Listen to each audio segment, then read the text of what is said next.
అందరికీ నమస్కారం అండి. దయచేసి మన వీడియోలు చూస్తున్న ప్రతి ఒక్కరూ లైక్స్ అండ్ సబ్స్క్రైబ్ చేస్తే నన్ను కూడా ప్రోత్సహించిన వారవుతారు. దీంతో మరిన్ని మంచి వీడియోలు చేసే అవకాశం కలుగుతుంది, గమనించగలరు. నువ్వు డబ్బుని విలువ లేకుండా ఖర్చు పెడితే డబ్బు కూడా ఏదో ఒక రోజు నిన్ను విలువ లేకుండా చేసి నిలబడుతుంది. ఇంకొకరిని వికృతంగా చిత్రీకరించడానికి చేసే ప్రయత్నం వల్ల మీలో అందం పెరగదు. అర్థం చేసుకోలేని గుడ్డితనం ముందు ఏ అద్దం పెట్టినా వ్యర్థమే. ఏ బంధమైనా మరణంతో ముగిసిపోవాలి తప్ప మనస్పర్ధలతో కాదు. గెలవాలన్న కసి నీ కళ్ళలో లేనప్పుడు, సరిపడేంత కృషి నువ్వు చేయలేనప్పుడు కలలు నిజమవుతాయని కలగనకు. అవి ఎప్పటికీ కలలుగానే మిగిలిపోతాయి. సంతోషాన్ని నలుగురితో పంచుకున్నా పర్లేదు, కానీ బాధలను బలహీనతలను ఎవరితో పంచుకోకపోవడమే మంచిది. ఇతరుల భావాలతో ఆటలాడకు. అలా చేయటం వలన నువ్వు ఆడిన ఆ ఆటలో గెలవచ్చుగాక, కానీ ఒక మంచి వ్యక్తిని నువ్వు జీవితాంతం కోల్పోతావు. సులభంగా నోరు జారే మాటలే మనసును బలంగా బాధ పెడతాయి. ఎవరినైనా ఒక మాట అనే ముందు ఆ మాట అనాలా వద్దా అని ఆలోచించి మాట్లాడు. నువ్వంటే పడేవాళ్ళు ఎవరూ ఉండరు.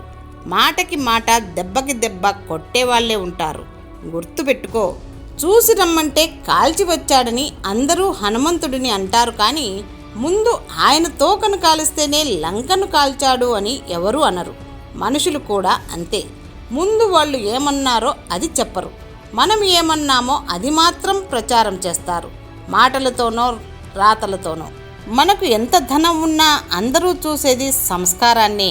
మనకు ఎంత గుర్తింపు ఉన్నా అందరూ చూసేది మన గుణాన్నే. ఎప్పటికైనా ఎదురు చూసే రోజొస్తుంది, లేదా అంతకన్నా గొప్పదైన రోజొస్తుంది. నమ్మకాన్ని కూడగొట్టుకొని వేచి చూడాలి. సమాజ సేవ చేయాలనే తలంపు ప్రతి ఒక్కరిలో ఉంటుంది, కానీ అది ఆచరణలో పెట్టేవాళ్ళు చాలా అరుదుగా ఉంటారు. మనసులో ఒకటి పెట్టుకొని పైకి ఒకలా నటించేవాళ్ళు ఎవరి జోలికి వెళ్ళకండి. మనల్ని ఎదుర్కొనే తెలివితేటలు ఎవరి దగ్గర లేవు. విలువైన వాళ్లతో కాదు, విలువ తెలిసిన వాళ్లతో స్నేహం చెయ్యి.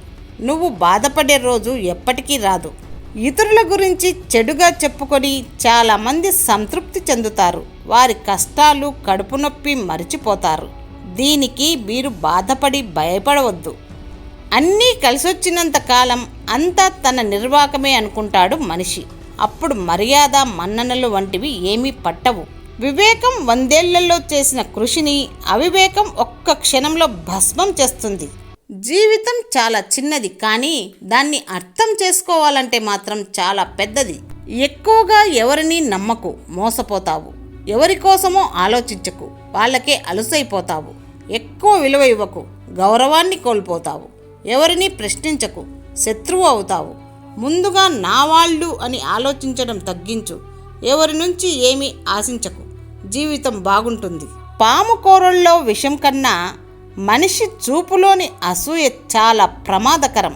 నువ్వు చేసే మంచి పని ఏదైనా సరే, దాని ఫలితం జీవితంలో ఎప్పుడో ఒకప్పుడు నిన్ను తప్పకుండా వచ్చి చేరుతుంది. అప్పుడప్పుడు కోపం చిరునవ్వు కన్నా అందంగా ఉంటుంది. నవ్వు అనేది అందరి కోసం, కానీ కోపం అనేది మనస్సుకి దగ్గరగా ఉండేవాళ్ల మీద చూపించగలిగేది. బంధం అంటే మాట్లాడితే సంతోషం కలగాలి, కోప్పడితే భయం కలగాలి, కష్టం చెప్పుకుంటే ఓదార్చాలి, తప్పు చేస్తుంటే కసిరి సరిచేయాలి. రాళ్లలాగా ఎక్కడంటే అక్కడ దొరకకుండా అరుదుగా లభిస్తాయి కనుకే వజ్రాలకంత విలువ. ప్రశంసలైనా అంతే. మనల్ని అర్థం చేసుకొని వారికి దగ్గరగా ఉంటూ చులకనగా అయిపోవడం కంటే దూరంగా ఉంటూ ఒక జ్ఞాపకంగా మిగిలిపోవడం మంచిది. అమ్మ మనకు జన్మనిస్తుంది, భార్య ఆజన్మాంతం ప్రేమిస్తుంది. అమ్మ లేకుంటే మనకు జన్మ లేదు, భార్య లేకుంటే జన్మకు అర్థం లేదు. అమ్మ భారం కాకూడదు, భార్య బానిస కాకూడదు.